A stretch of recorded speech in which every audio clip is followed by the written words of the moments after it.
Welcome to Long Beach, New York. This is one of my favorite neighborhoods. It's on the south shore of Long Island, and this building is right on the beach. With that, it comes with a lot of challenges. So let's take a look at the details on how we found, fixed, and now prevent wall and roof leaks throughout this entire building.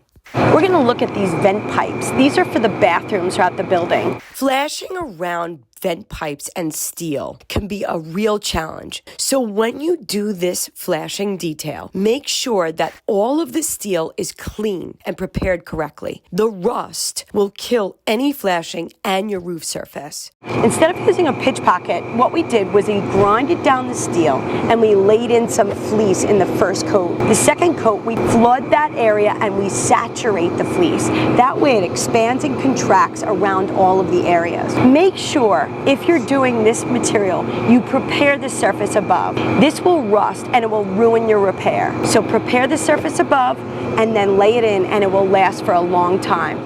We're on a roof with white modified bitumen roof over the existing, and we covered the walls with metal. These walls make up the bulkheads on the building. A bulkhead is where the staircase inside the building ends on the roof and you have access. Throughout the years of exposure to moisture, it diminished the capacity to absorb and release water. When the water consistently penetrates the brick, it can actually break down the underlying structures and even to the structural stability of the building itself. To mitigate the further damage, we implemented a protective barrier made up of metal. Metal stops the water from penetrating the bricks, where there it stops penetrating the wall and hurting the building any further. If water can't penetrate the brick, it won't go underneath your roof or compromise your building. So what we do is we put furring strips on the wall, and then we take interlocking panels and we put it on the wall. We anchor them in.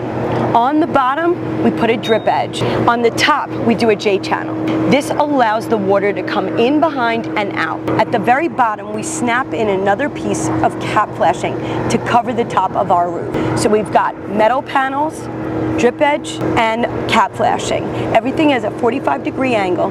When the water hits the wall, it comes down and off, and that's the goal. We just went over the existing with a modified bitumen white cap sheet, granular surface. Most of the leaks that were at this building came in the walls and went under the roof. So before we actually finished the whole roof, what we wanted to do is cover the walls.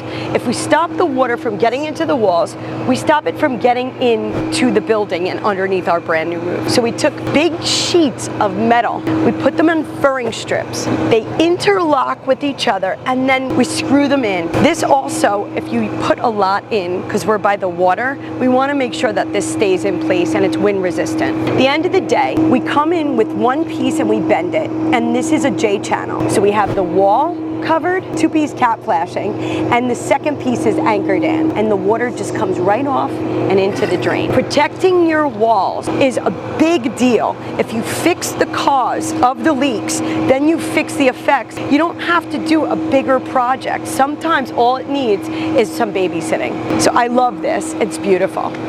Around, and we also covered the parapet walls in metal. For the same reasons, the wind and the rain break down the brick's ability to absorb. By covering them, we're stopping the delamination of the wall itself. In this case, the beach was helping delaminate the brick even quicker because of the salt water and the storms. The problem with this roof was really the walls. The walls had moisture in them and it went underneath. So before we finished everything, we also want to cover the walls. So what we did was we put corrugated aluminum pieces on furring strips over the wall. We put a cap flashing and a second piece that snaps in and covers it. The whole idea is so we're protecting the wall from the water and making sure that everything drips away. And you can see what the wall looks like on the inside and then what it looked like on the outside.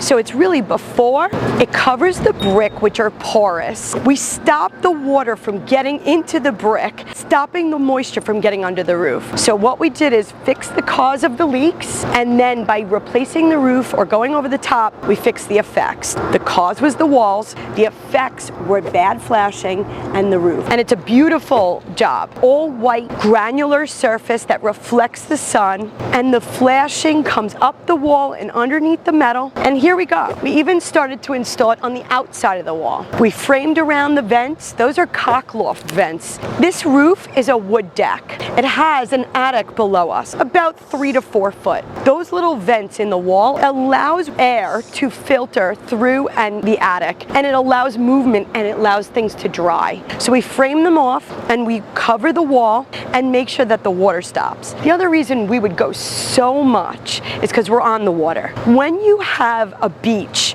or a building facing salt water specifically, it gets beaten every day. So our goal here is to stop the water from penetrating. The storms coming off the water and it really hurts, but it's also an amazing view. I love this place and I love the beach, so this is my happy place, the beach and the roof.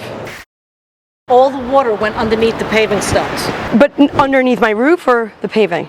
Underneath the paving, I guess, when the water's dripping down into the pool room. I know, we finally shut the water off. No, it's broken. That wouldn't exactly. Can we lift this up together? And this is all up. All because there's water under it. And sand, like it's filled.